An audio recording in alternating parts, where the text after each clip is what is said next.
Hello, Gary Hernandez here. I wanted to do a follow-up on a review I did on a self-defense product, and this time I'm going to show a little bit more detail how to use this self-defense product. This is the Griffin grip with Deadly Force. Now, there are two Griffin grips, and they were both designed by Grandmaster Michael Griffin. And what it is, it's a great little self-defense tool to have. Now, yes, all of us carry, those of us with a concealed weapons permit carry our gun. And I also carry a backup knife, but there are times you cannot go into certain places with either. So this is something that you can carry, and it's real small, compact, fits in your pocket. And there's the Griffin grip traditional without the spike. And this one comes in many different colors. You have also, just to show you a few, these are some of my personal ones. This is one's like a tan, or a sand, call it like a flesh tone. The green, everybody knows I like green, so there's my green. You know, they also come in clear, pink, but then you also have the one what they call Deadly Force, and it has a spike on there, and that one comes in colors like pink. There's a gray. The non-Deadly Force one also comes in blue, but then you also have with the spike, there's a clear. A lot of people like the clear. So I like the black, I like the stealthy. So, and what makes this a great self-defense tool is the fact that it's really small and compact, but it literally fits in the palm of your hand. So it just simply slips on like a ring. When you get the product, it's in a small bag. Kind of gives you some specs on it, and it kind of shows you how to tie it to fit it to your fingers. You can put it on any finger you like. Now this is basically a hard polymer, and the best way to describe what this feels like when you get hit with it is basically when somebody hits you in the head with a rock. It's the best way that I found to describe it. It hurts like hell. Now, two ways you can put this on. The best way is the inside, where it's more stealthy. It can stay by your sides, and you still have hands free. You can do stuff. You can still punch, even with the spike. I can punch with it, and nothing rips into the flesh because it's packed it in. You can flip it, and now you have it like a ring from hell. It's got a nice spike. I can punch to the throat. I can punch to the face. But this self-defense tool has three proper ways you can use it. One of them is striking and just popping somebody with them, getting them off you. They got you to bear hug, pop them in the head. They're coming at you, you can pop them in the face. They're reaching for you, you can pop them in the hands. With the spike, you can also rip into the flesh. So they've got me to bear hug again. I can rip into the back of the neck. If they got me underneath, I can rip into the ribs. So, and also I can use it on pressure points because, you know, with the spike it's going to be a lot more, but with a traditional one, because of the design, I could push in to the pressure points and I can do better pressure point manipulation. With the spike, it's just going to be a lot faster. They've got a hold of me, I can go into the arms, get them off me. I can go into the hands, push down hard, and I can, you know, besides raking, I can push in and make it a manipulation into the pressure point areas. Boom. You got around here, pressure point areas. There's areas I can go into. Collarbone. So I can push down in areas and I can strike. Right down here, nerve endings. I can go into the jaw lines and stuff. So someone's got a hold of you and they grab you in a bear hug. You know, you happen to have this on. Simple. You can smash the face. You can rake the face. One of the things I like to do and I do this with my hands regularly, but with something like this, someone grabs a hold of me, I can hit into the throat, squeeze.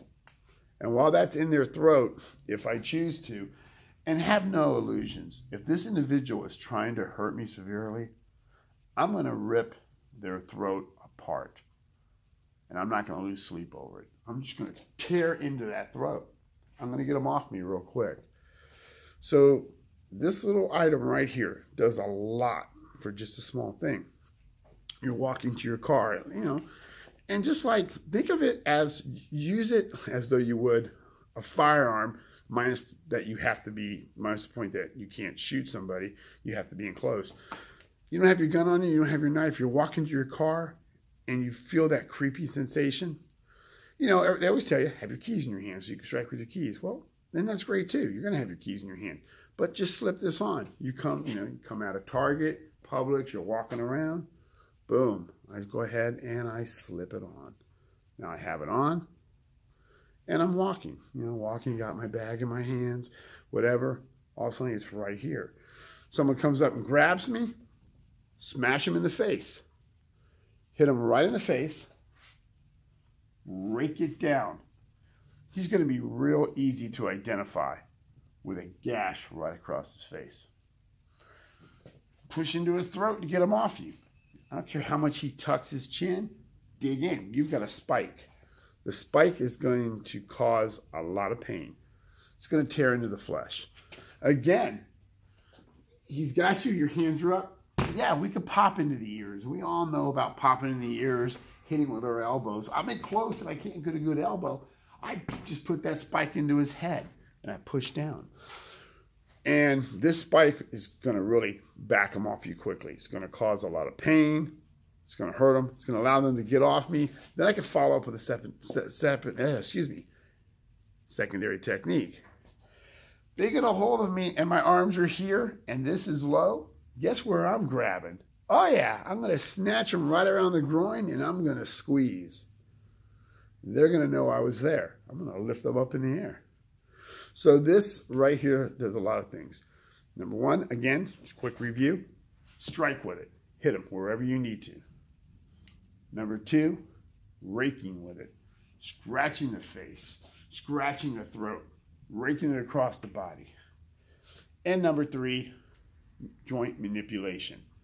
Pushing down, manipulating the joints. I did a little talk about this in the past. Driving my car, my hands on the wheel. I can have it, driving, I feel the neighborhood's a little weird. Maybe there's been somebody, we had some guy try to carjack a lady. She didn't have a firearm with her or nothing. She took off. He was trying to reach in. Well, you know what? Just flip this around. Hands are on the wheel. 10 and 2, however you want to call it. I don't care. You're driving. Somebody, for some reason, you have your window down and they reach in. Grab that wrist. Dig into them. Reach out. They start to come in your car. Scrape it across their face. Hit the gas. You want to be creative? Drag them in. Push this down on them. Drag them down the road about 20 feet. Then let them go. Whatever you want to do. But this is a great tool. I highly recommend it. If you get an opportunity, pick one of these up. You can go online. Master Griffin sells these. We sell these at our school. We actually use these in our street RDT self-defense class. We have our classes every Tuesdays and Thursdays, and we work different things and improvise weapons besides our hands, feet, knees, and elbows. But this is something I really like. I'm a big fan of this. I carry these with me. Master Karuna carries these, and it's the Griffin grip with deadly force and the traditional Griffin grip. Trust me, these are great. You got a kid in college. Right now, the debate's going over about the gun thing. Kid can't carry a gun on campus or something. You know what? Give him or her this. Doesn't have to just be, women don't just have to carry this. I carry this. I'm 225 pounds and I have no problem fighting. I love to fight. But I'll carry this. Yeah, I've got several guns and knives, but I'll carry this also. Put it on. Now I'm good to go. There's 3 guys. I'm going to rake this across one's face, ripping his flesh open, moving on to the next guy. It's that simple. You've got somebody working late in the office, walking to her car or his car at night. They don't say for some reason they can't carry their gun in the office. It's a policy, not allowed.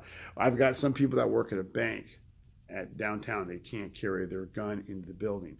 Well, sometimes you can't carry pepper spray or a taser in the same building. They don't want you to carry that. So you slip this in your pocket. Now you have something to strike with, something to fight with, something to rip their flesh open with. You've got, I would never recommend giving this to a regular kid in school, a minor. You don't want a kid in high school having this or nothing, because they're going to get in trouble if somebody finds out. But in college, pop it in your pocket. If anybody asks what it is, you know what it is? Tell them it's pressure point for massage therapist or something, whatever you want to call it. You can make up anything. You don't have to tell them what it is because no one's going to really know what it is. But again, it's so simple. Slip it on the finger, inside, outside. Use it for whatever you think you need to for self-defense. But I highly recommend. They're not very expensive. Griffin grips I sell for $15, and with the Dilly Force, and the other ones are basically $10. And let me tell you something. Put this down. I wouldn't use this one because you're going to get a flat tire. But when I first bought one of these, I put it down and I rolled my car over it. You can't destroy this. This thing is so tough. So if you can roll a car over it, it's not going to get destroyed. I don't recommend doing it with the spike because you're going to flatten your tire. But again, the Griffin grip. Thank you.